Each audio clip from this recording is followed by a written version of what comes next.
Here's a U-try. It says the figures in each pair are similar.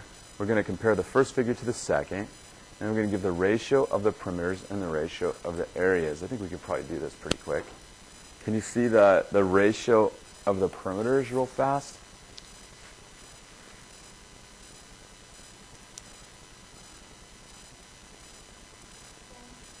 Can we reduce that?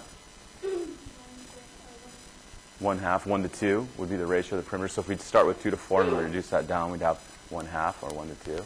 How about the ratio then of the areas? If the perimeters is 1 to 2, what's the areas going to be?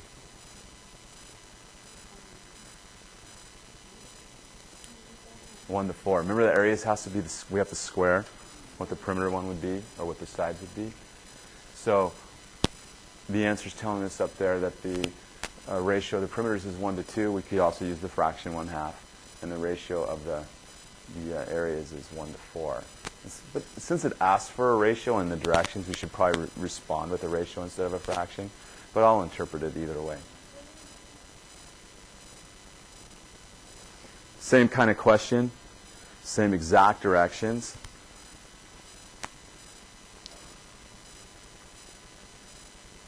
What's the ratio of the perimeters here? 2 to 3, perfect. 14, 21 reduces to 2 to 3. And if the perimeters is 2 to 3, what's the areas? 4 to 9. Excellent. You just square those. Yeah. 2 to 3 is the perimeter and 4 to 9 is the area. Pretty straightforward so far? Yeah. Okay. This one's a little tougher maybe. The figures in each pair are similar, so we're given that. The area of figure 1 is given. Down at the bottom, the area of the smaller parallelogram is 6 square inches. It says, find the area of the other figure to the nearest whole number. I'm going to give you some time to work on this one. So if you're watching this remotely, go ahead and pause now and try the problem. When you're ready to check your answer with ours, press play. So on this one, we need to find an area of the larger parallelogram. We've got the area of the smaller one, and we've got the ratio of the sides, or we can find the ratio of the sides. The sides start out as 3 to 6, correct? What does 3 to 6 reduce to? 1/2. So the ratio of the sides is 1 to 2, which would also be the ratio of the perimeter. But we don't want perimeter, we want area. So what are we going to have to do to the 1/2 so we can talk about area ratios? Square it. So if we square 1/2, what do we get? 1/4. So the ratio of the areas is 1 to 4. So if this area is 6 square inches and the ratio is 1 to 4, what's this area going to have to be?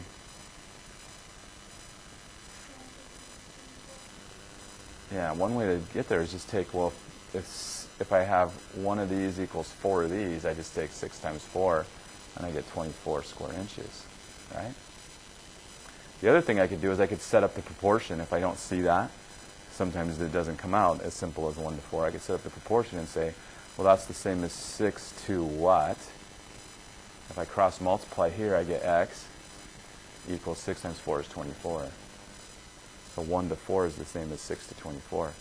So the area we're looking for there is 24 square inches.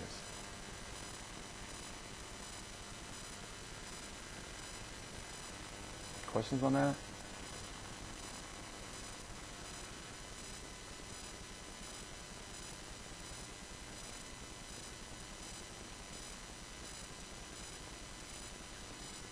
This diagram almost looks like it's drawn to scale, doesn't it? Could you imagine taking 4 of these and slipping them into that diagram? It would fit in there. Usually they're not drawn that nice for us.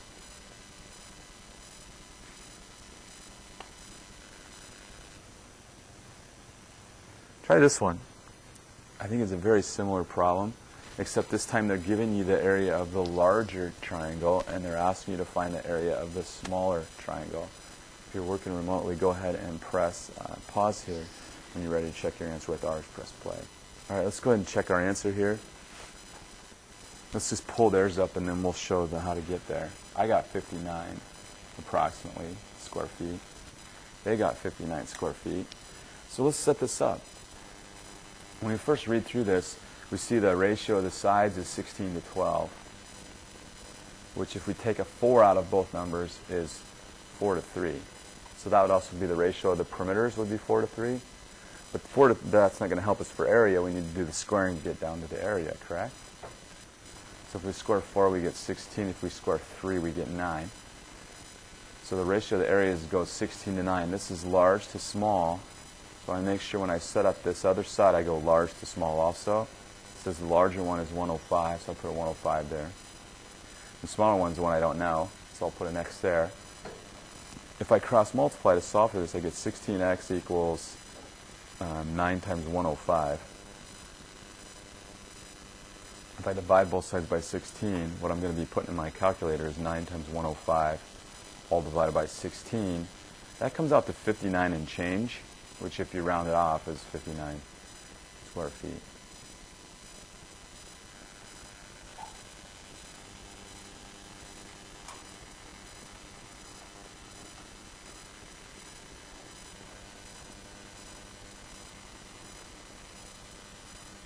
Some of you guys are starting to get this. I saw that answer popping up around the room. Questions there? No?